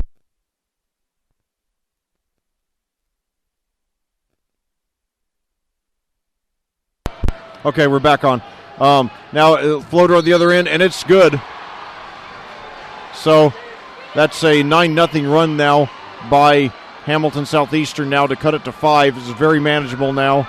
So Jack Davidson will be going to the free throw line to try to complete the 3-point play. And again, we apologize for some of the audio intermissions here tonight. It is not our fault. We have a long cord that we had to connect. Well, the thing is, usually where we're set up, we don't have fans walking by. That's the thing. Yeah, and, it's nobody's fault, but you got to kind of watch where you're walking sometimes. So it completes 3-point play, so all of a sudden a 10-0 run by Hamilton Southeastern, and they're well back in this game.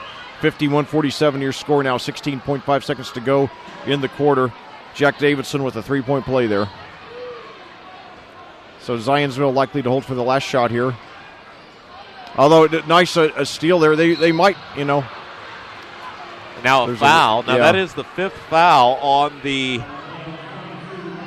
Royals, so they've picked up 5 quick ones here. Yeah, Jaron Bond was being very, very aggressive there.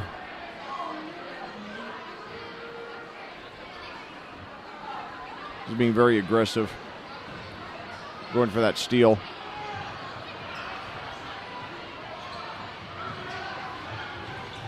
And now on the other end, a block, and now that's the end of the quarter as the teams were fighting for the loose ball.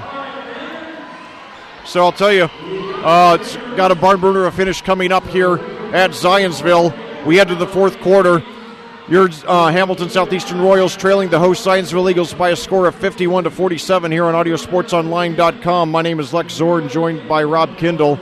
And, you go back just a few minutes ago, it looked like this one was almost lost with Zionsville leading 51-37, having taken control of the game in the second quarter and built on it for the first few minutes of the third quarter. But then the Royals closed the quarter with a 10-0 run to get back in this game and clearly have the momentum going forward. And I'll tell you, those last few minutes when Zionsville really went cold from the field, really Hamilton Southeastern could have tied or taken the lead, but they missed quite a few short-range shots themselves. So, now we'll see if the Eagles are going to run out of gas here. They're a team, they only average 61 on the season. They have 51 tonight through 3 quarters. When they had 40 at the half, I really wondered if they could keep it up for another half, and maybe the answer is no. We'll see, though. Now the team's returning to start the 4th quarter here.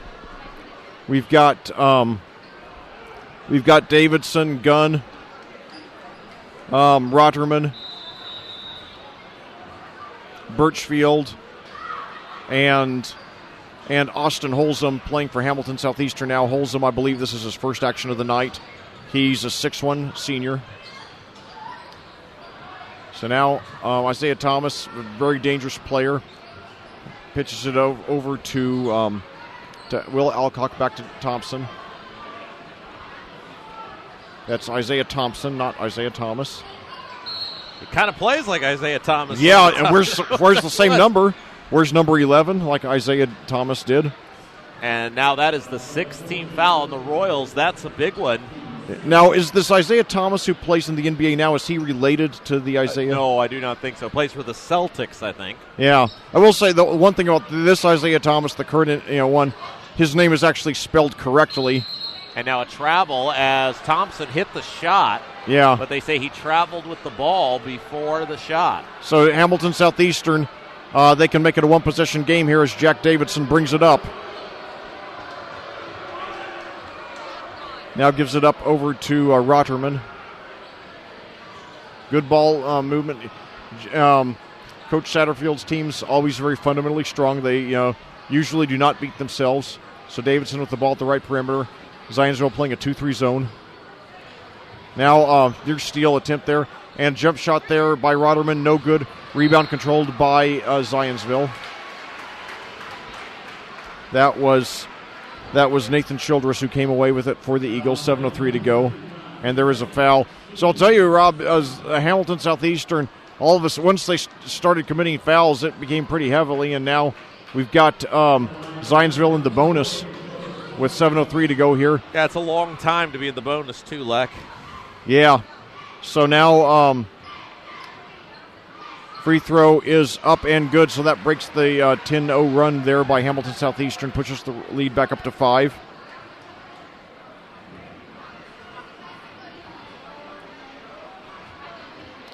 Second free throw by Childress is also good, so 6-point lead now. Childress with a quiet 8 points tonight. Jack Davidson brings it up, and even 7 minutes to go. Hamilton Southeastern down by 6. Davidson with the ball over to Rotterman. Now passes on the left. Now back to Rotterman, back to Davidson. And now Rotterman drives to the basket. Triple teamed. Pitches back out to Davidson. Now gives it over to Rotterman. And now Rotterman finds it inside, puts it up, and it's blocked. And it looks like it was a clean block. And in fact, he didn't just the player who blocked it. That was Will Alcock came with the rebound as well. Alcock, 6'6", the tallest player in the game. But on the other end, a steal there by Holzum. Gives it over to Gunn, who brings it up. Gunn looking to take this game over. He hits a floater, cutting the lead to 4. Gunn has 20 points, a game high. 53-49, Hamilton Southeastern leads. 6 minutes to go now here at Zionsville. Huge opportunity there for the Eagles, and now Thompson back the other way, hard to the hole, and got it to go. Nice job beating the defender, and then Gunn tried to come over and get the block, but a little slow. Yeah, Isaiah Thomas, outstanding penetrator. Isaiah Thompson, and now a three-pointer by Gunn. He swishes it. Wow, what a big shot. Cuts the lead to 3, 55-52. So for the first time in this half, it's a one-possession game as Zach Gunn threatening to take this game over.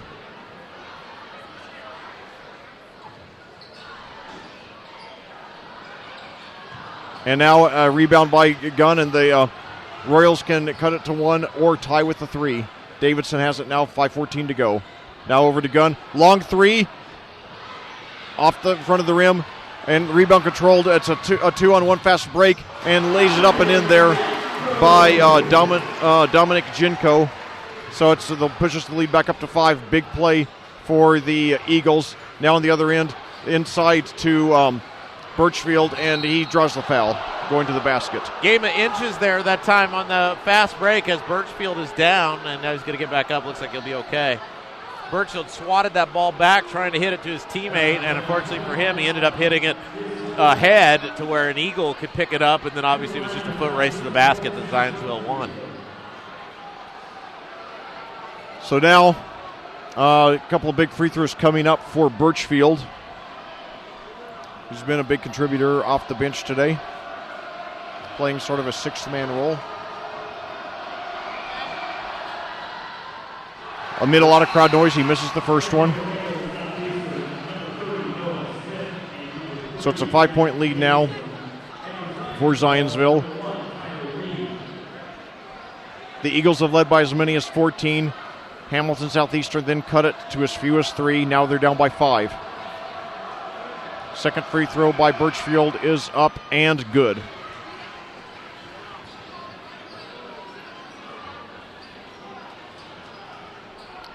So 4:45 to go. Zionsville trying to put this one away. This would be a moderate upset.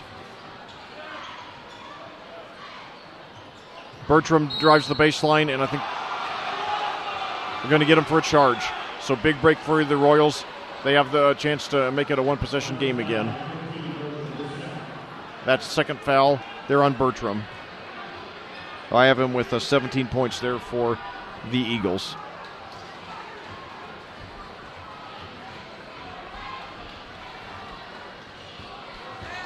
So now, on the other end, long three there by Gunn. No good. Nice long rebound by Rotterman that time. Yeah. So a good break there for the Royals. 4:14 to go now, still trailing by 5.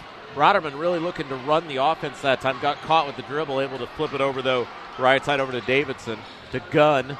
Gunn takes it to the foul line. Running jumper, no. Rebound by Birchfield. That boy, he got hammered. No call. Shocked there was not a foul call that time. And now running hard to the hole, skipping in the corner. Thompson a 3, it's off. Rebound tipped up. Birchfield's got it. Yeah. And a break there for the Royals that time as Zionsville had the numbers. Yeah, I'll tell you, Zionsville, they've played very well all game. They've made very good decisions, but I don't like that three-point shot there by Thompson. You know, this late in the game when you have a 4-point lead, I thought they should have run some more time off the clock. 30-second timeout for the Royals. So definitely that's one of the few times I've disagreed with the Zionsville decision tonight. But nevertheless, we've got a barn burner of a finish coming up. 3:45 to go here at Zionsville. This is Lex Zorn along with Rob Kendall. We're filling in for Brian Scott.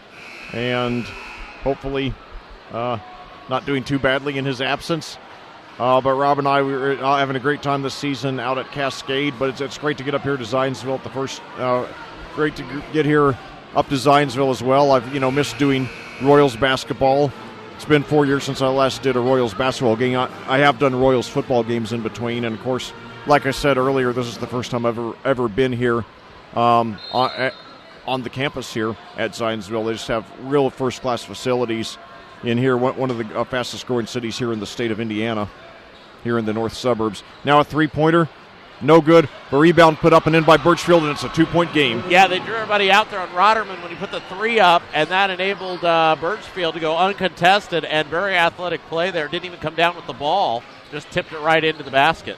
So now, tight finish coming up.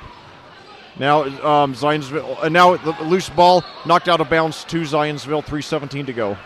57-55, Zionsville leads. Hamilton Southeastern entering the game ranked number 11 in the state. They trailed here in the by as many as 14 here in the second half before a 10-0 run. And now outstanding room by Riley Bertram.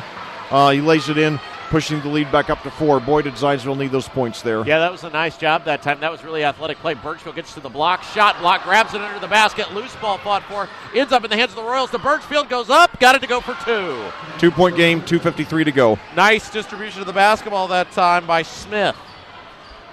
So now Hamilton Southeastern, they need a stop here. Yeah, they have really not been able to get the big stop throughout the course of the game. Let's see if they can do it this time. Ball comes left side over to 30. That's Genko. Genko flips it up top over to Tyler Leedy. Takes the high screen. That's Bertram. And in the lane, shot up, no good. They did get the stop, and they got the foul. And that's going to put Gunn at the free throw line. 2:26 to play. Chance to go to the line and tie it up. It's been a long time since we've been able to say that. Yeah, Zionsville had the lead at the half, I believe by 9. I believe it was 40-31. And, like I said,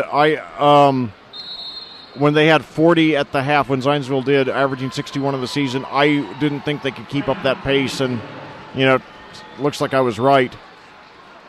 They're on pace now to get around their average, which is 61. Whereas Hamilton Southeastern, who averages 75 on the season, they've really been heating up here about the last quarter's worth of action. So, now that we have a timeout, I'm going to try to catch my breath here.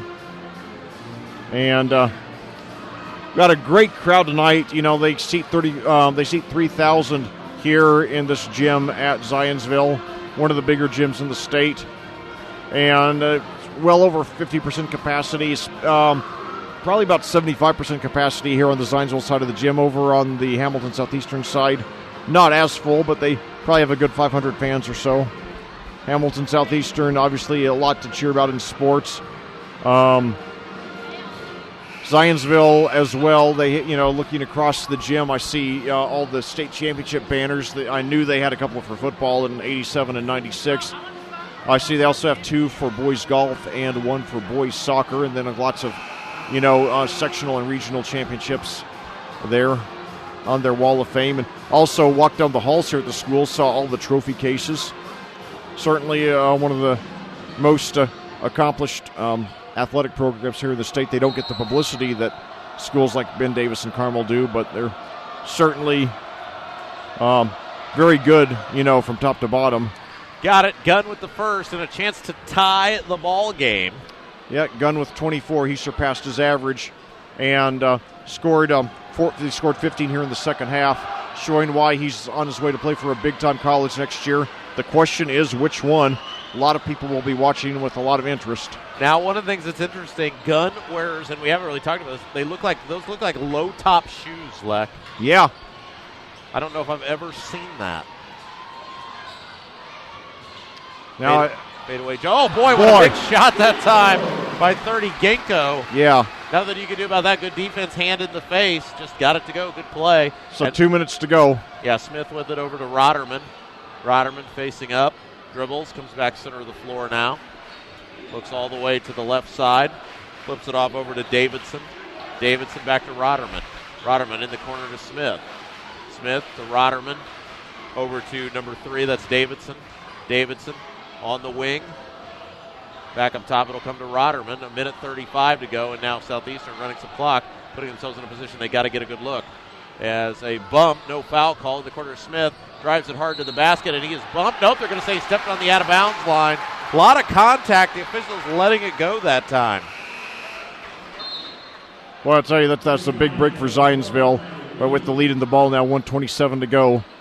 And, they can run a lot of the clock, so it'll be interesting to see if Hamilton Southeastern does not get a steal here, and if Zionsville gets it across the 10-second line. How long does Hamilton Southeastern wait to foul? Yeah, a little odd that time. They didn't put it in the hands of Gunn. Obviously, he's been such a big factor in tonight's game. But we will see what happens here. High on the wing. That's Genko with it, dribbling. And now it'll come up top. And a loose ball and a whistle and a foul finally called. It'll put Alcorn at the free throw, or Alcock rather, at the free throw line. Foul on Gunn, and that'll be the 18th foul on the Royals. So now, this will be a 1-and-1. 2 away from the double bonus. I have Alcock with 2 points tonight. He's the tallest player in the game at 6'6". So we had 2 players taller than him in the JV game. We had 6'8" Hogan Orbaugh for Zionsville, and then as the first free throw is good. And then 7'1", 7'1" freshman, a 7'1" freshman, you heard that correctly, Maybor Majak for Hamilton Southeastern. Still a project with a lot of rough edges, but also a lot of potential. So that young man, I think he's going to develop into a very, very fine player. So now second free throw by Alcock is good, so it's a two-possession lead, so that was huge. What a nice set of free throws right there by Alcock. A lot of pressure on the big guy, and he made them both. So 63-59, two-possession game with 1:02 to go. Timeout by Zionsville. Well, Hamilton Southeastern is not yet in a position in which they need to panic, but they do need to play with a lot of urgency. They need to get a score relatively quickly. They don't necessarily need to get a 3. If they get an easy 2 right away, they got to take it. The main thing is get some points and then get the ball back. And of course, one thing that's dangerous, and Rob, when Zionsville went into the bonus less than a minute into this fourth quarter, you mentioned that's a long time to be in the bonus, and you're right. And this game very well could come down to whether Hamilton or whether Zionsville hits its free throws or not. And as you and I both well know, that's often, what decides who wins these close games. So now let's see what happens here. They got to move quick. It comes right side. There's a 3 ball. It's good. Oh, my God. Satterfield wanted a timeout. Got it. Big shot by Davidson. Good ball movement that time. They really collapsed around the ball at the free throw line, and it was Birchfield able to kick it over to Davidson.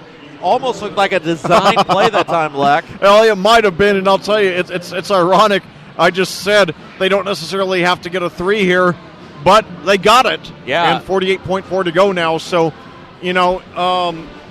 if they, even if they commit the foul and Zionsville hits both free throws, and keep in mind it will be a 1-and-1 as long as it's not a shooting foul, then it will still be a one-possession game, so Hamilton Southeastern will at the very least have a chance to tie it.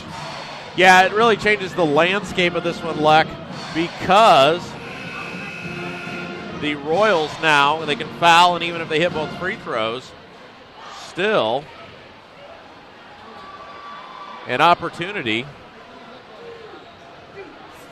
to tie the game. Now off the inbound, Alcock quickly gets it in, and the Royals do not foul yet. Thompson gets it across the 10-second line. He's going on, and now will hold up with the ball as the Royals are going to come get him. They do. There's a foul, 38 seconds to go, and that's going to put Thompson at the free throw line, shooting 1 in the bonuses. That's the 19th foul on Hamilton Southeastern. And this is where the lack of a shot clock really changes your strategy. If this were the NBA in that kind of situation, you'd probably just try to, force a shot clock violation, or hope for a missed shot and rebound. But with no shot clock, Zionsville not having to take a shot, you might as well just foul sooner rather than later. So now Thompson, first free throw, no good. All right, there's the rebound now, and I would look for Southeastern to go quickly because they can get at least 2 shots out of here. Ball considered the floor to Smith. A field goal puts them up. Davidson back to Smith, and now I look like I'm wrong. And now Satterfield's going to burn a timeout. Wow, this is what it's all about. And now, we'll see. It'll be interesting to see if they set it up for Zach Gunn, who's been conspicuously absent from the offense the last few minutes. And certainly that's, and certainly if Zionsville clamps down on him, that opens doors from other guys who, could stick it, like Davidson, who has 13 tonight, or Birchfield, who has 12 off the bench. So certainly Zionsville, even though Hamilton Southeastern is, led by Zach Gunn, they're not a one-man team by any means. They have several guys, who are capable of getting in there. I'll tell you what, Leck, and I wish we had a board where we could see the timeouts remaining, because we don't know that from where we're at, and the scoreboard does not tell us that. But I really liked that play they did out of the last timeout where they kicked the ball to the free throw line, got everybody to collapse at the foul line, and then got it to Davidson. You'd think you'd want to try something fairly quick because it gives you 2 looks at the basket. Yeah, that's certainly a potential strategy here, as we have Davidson inbounding the ball to Noah Smith now, who's back into the game. Ball comes to Smith. Smith across the 10-second line. center of the floor, flips it over to Davidson right side. 19 seconds to go. Looks like Southeastern's going to go for one. In the corner to Rotterman. Rotterman dribbles out, picks it up. Thought about it, kicks it to Gunn. Gunn done it to Bernstein. Got it! He got it to go. Timeout Zionsville. 9 seconds to play, and the Royals have claimed the lead. Oh, what a comeback. Great play, and again, just like I said, they did go to the foul line. This time, instead of looking out, they looked in, and it was wide open. And now the Royals with a chance to win the ball game, but still a ton of time for Zionsville. Yeah. Oh, what a play though, and very, very well executed. And yeah, I'll tell you, after about 6 or 8 seconds, I was wondering what are they doing, because they seemed like they weren't. They seemed like they were unsure, but then it was a great pass inside for the easy score. Yeah, Brian Satterfield went right back to that play, except, as I said, this time looking down low instead of looking up high. And they will certainly take it, but a ton of time left. Now, game reset for you. 64-63, our score, 9.1 seconds to go. Zionsville will be in the double bonus on the next foul. And you got to think they would like to get it in the hands of Thompson. Yeah, I would say that's a good bet, yeah. Yeah, so Alcorn's going to throw it in, or Alcock, rather, is going to throw it in. He can run the length of the floor, and we will see what happens here. Alcorn looking to get it in. They do not guard the inbounder. And Alcorn quickly looks. They do get it to Thompson. Here comes Thompson. Taking his time across the 10-second line. He's across half court. Going to go to the coast. Got it up. It is no good, but a foul. Oh, boy. So now as Thomas is slow to get up, he's hurt. He's hurt. Missed the shot by inches, but a foul, a late whistle. That ball teetered on the rim that time. And with 1.8 seconds to go, Thompson, who looks shaken up, will go to the free throw line. Well, he will have 2 shots. Well, he's walking into is he confused? He's walking into the other end of the court. No, I think he's just a little woozy there. Okay, yeah. He's going to be all right, and he's going to go to the free throw line. Yeah, sorry, go ahead. Yeah, I was just going to say, just a huge pressure situation here. We will see what Brian Satterfield elects to do, as a lot of that will probably depend on the first free throw. Yeah. First one on the way. Thompson shot up. It is no good. Huge break for Hamilton Southeastern. And now Brian Satterfield, let's see if he elects to spend a timeout. I don't know if he has any left. We can't tell from the board. But this is a huge free throw. And keep in mind, Thompson missed the front end of that 1-on-1 earlier. Now, if you're Zionsville, you've got to be thinking that if he misses this free throw, you need to foul immediately. Yeah, and Thompson, an 80% free throw shooter on the season. But Satterfield pleading with his team to box out. Here we go. Thompson eyes it up. Shot on the way. It is good. And we are tied at 64. Here we go. Gunn trying to get it in. Nowhere to go. Throws it up. It's tipped away out of bounds by Thompson. So Southeastern will get the ball at half court. 0.6 of a second. Yeah, just 0.6 of a second to go, and they're going to play it out. Somebody's got to throw it in. It'll be a Gunn. It looks like we're headed for overtime unless Hamilton Southeastern pulls off a miracle here. Here we go. Gunn with the ball. At midcourt. Now the inbound. Looking. Throws and caught. Smith up, and it is no good. He got it off. It was short. We go to overtime. 64 apiece. I'll tell you, for as good a look as he got at it, for the amount of time that he had left, that's about as good a play as they could have come up with, probably. So, set the clock for 4 minutes, formerly 3 minutes for overtime here in Indiana basketball. Tonight, I don't know when, but they moved it up to 4. This is our second overtime game of the season. We had that one, that barn burner of a girls game between Cascade and Cardinal Ritter back on December 6th. It's a game that the Lady Raiders won on a layup at the buzzer, I believe.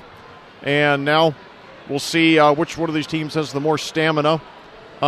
Certainly Hamilton Southeastern being on a 27-17 run and being, the more offensively explosive team has the momentum going into overtime, but we'll see. And also, another thing, Rob, I really wonder, after taking that hard fall there, even though he did hit one of the 2 free throws, I wonder what kind of shape Isaiah Thompson is in if he's, playing at 100%. Yeah, so 64 apiece. The Royals and the Eagles to tip it up. It'll be Gunn and Alcorn. Hamilton Southeastern will move from left to right.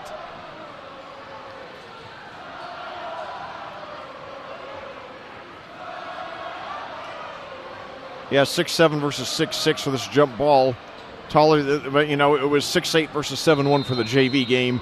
So definitely a different situation tonight as Zionsville controls the tip. Yeah, tip up controlled by the Eagles rather, and nearly a steal out of bounds. Noah Smith very aggressively, 6'1" sophomore going after the trying to get the steal, and which would have possibly. And now, wow! So now Noah Smith already in the first 7 seconds of overtime, knocking 2 passes out of bounds. So you really love the young man's competitive spirit, and of course, obviously being a sophomore, you're excited about having him back for a couple more years. So a chance for the Eagles to strike first. We'll see what they do.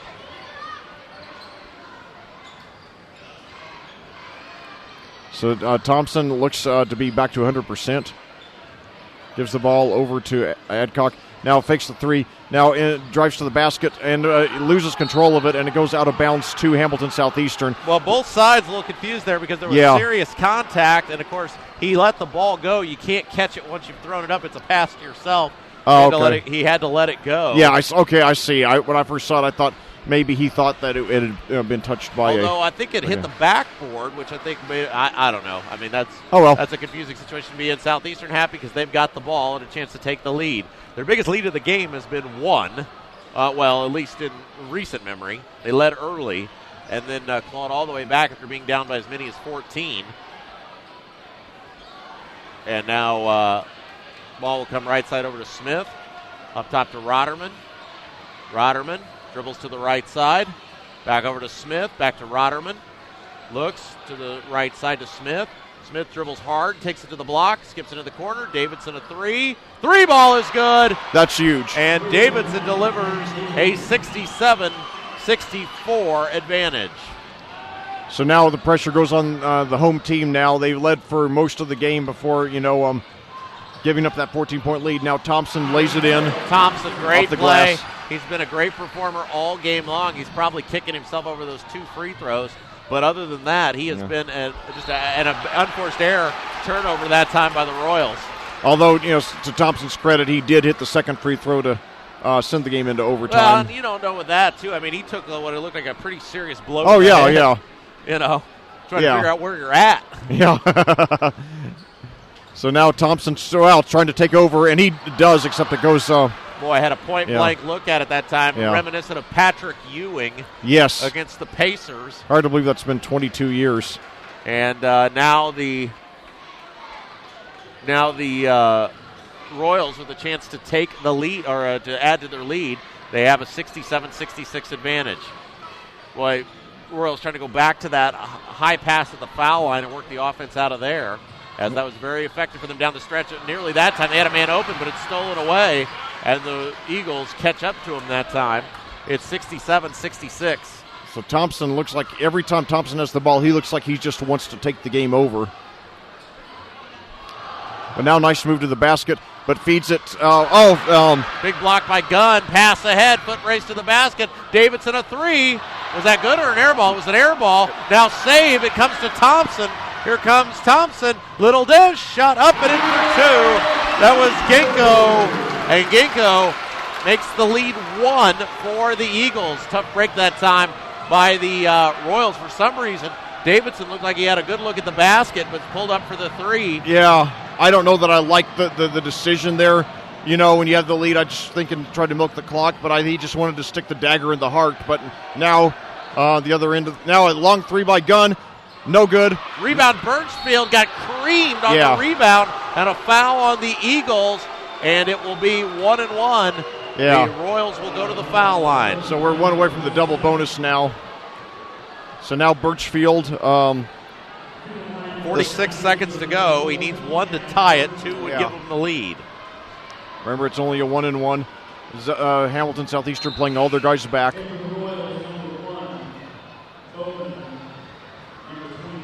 So now Davidson sitting down. So now we have Bowman, Bond, Smith, Gunn, and Birchfield in the game for Hamilton Southeastern.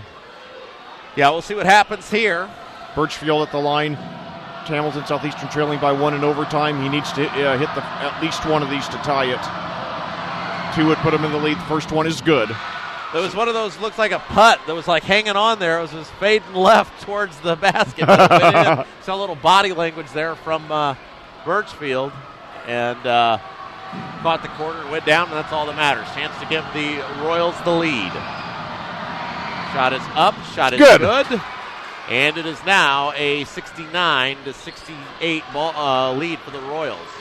41 seconds left. Isaiah Thompson has the ball. Jump shot, he hits it. Wow, unbelievable. Great stroke that time. 33 seconds. Hand in his face. Good defense by Southeastern. And now Satterfield's going to spend a timeout. 29 seconds to go.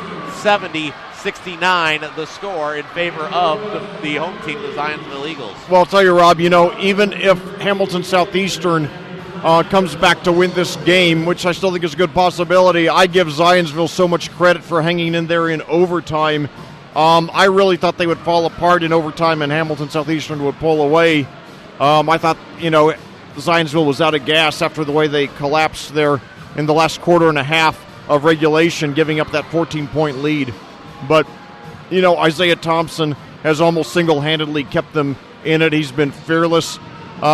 He wants the ball in pressure situations. And right there, I love the way he just took it down there and fearlessly made that jump shot. And, recovering very quickly from that hard fall he took, near the, on Zionsville's last possession of the first half. So now Zionsville returns to the floor following the timeout. Your score here in overtime tonight at Zionsville: Hamilton Southeastern trails 70-69. The Royals overcame a 14-point second half deficit to send the game into overtime. Now they resume play with Davidson, Rotterman, Smith. Yeah, here we go. Rotterman's going to throw it into Davidson. Smith, Gunn, and Birchfield. And Davidson quickly across the 10-second line. Smith with the ball left side, comes back center of the floor. In the corner to Davidson, back up top to Smith. Smith looks, back over to Davidson. Davidson to Smith. Smith to Rotterman, left side. Dribbles out, now restarts the offense. 15 seconds. Rotterman to Smith. Smith gives it back up top to Davidson. He'll fire a three. Good! Davidson for 3. 8 seconds left. Timeout, Zionsville. 8.2 to go, and it's a 71-69 affair. Oh, my God. What a sensational game this has been. We had probably, 6 or 7 lead changes now in the last 2 minutes of regulation, and now here in overtime. Davidson with the 3. Boy, that was so huge, Leck, and a little bit different approach that time as they did not go run the offense out of the foul line. And now Hamilton Southeastern with a good chance to get out of here with a win. 9:06 your time of day now, so it's been a long one. But certainly the fans who came out tonight, especially who got here for that very entertaining JV game, really have gotten their money's worth. $5 admission for these 2 great games. Fans getting a lot of bang for their buck, a lot cheaper than going to a movie. So anyway. Now, if I were a betting man, I would say that Isaiah Thompson will get the inbounds pass and try to take it all the way himself. But we shall see. And now they put nearly a second back on the clock. It was 8.2. Now they put 9. They've reset it to 9.1. So now Hamilton Southeastern sending out Gunn, Birchfield, Bond, Hosem, and who is the 5th one there? Smith. You've got 22 out there as well. Bond. You've got Birchfield. You've got Gunn. Yeah, I think we mentioned them all. Yeah, there we go. All right, so here we go. Inbound, ahead to Thompson, and I'd be very surprised if the ball ends up out of his hands. He's got it. 7 seconds now. Second line, takes it to the left side, takes it into the lane, lost the handle on it out of bounds, and it'll belong to the Eagles. That was a close one. Could have gone either way. 3.3 seconds. Lost the handle on it. Now Thompson will throw it in. 72-70 the score. Chance to win it or tie it for the Eagles. Quick inbound. Up top. 3-ball. It's up, and it is gone. Oh, no! Oh, my God. It counts. Bertrand from the top of the key. Pandemonium here on the floor. The students running out onto the floor in celebration. I think there will be no handshake line. And, boy, I'll tell you what a great game played by your Royals tonight. And they're going to come up a little bit short. That was perfectly defended. Had a hand in his face. That's about all you could do. And,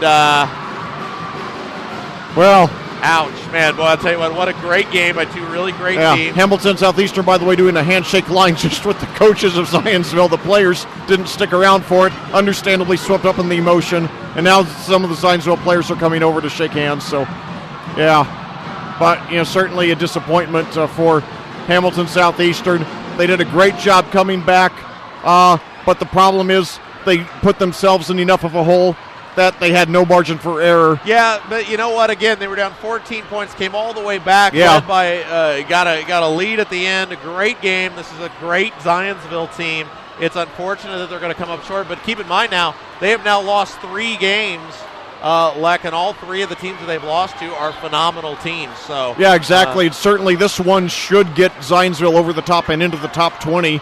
Certainly, this huge win over the number 11 team in the state. And, my heart breaks for the Royals because, they played so well to come back. But like I said, they just dug themselves a little bit too deep a hole. And at the same time, you got to give all the credit in the world to Zionsville. I thought they were out of gas by the end of regulation. They came back and fought hard came back and regained the lead after trailing 2 or 3 times in overtime, including that big-time final shot. And, I thought Isaiah Thompson was going to get it, but, in the end, the last play was just, executed with such perfection and such poise under pressure. So, yeah. Disappointing loss, but, they'll try to get back on track tomorrow. Well, that is going to do it for us. Thank you for joining us. We will be back tomorrow. Brian Scott will. He'll have the Hamilton Southeastern, your Royals taking on Mount Vernon in a doubleheader JV game starting at 6 o'clock. Thanks for joining us tonight. One final time, the Royals fall to the Eagles, 73-72. For Lex Zorn, I'm Rob Kendall, saying have yourself a great evening.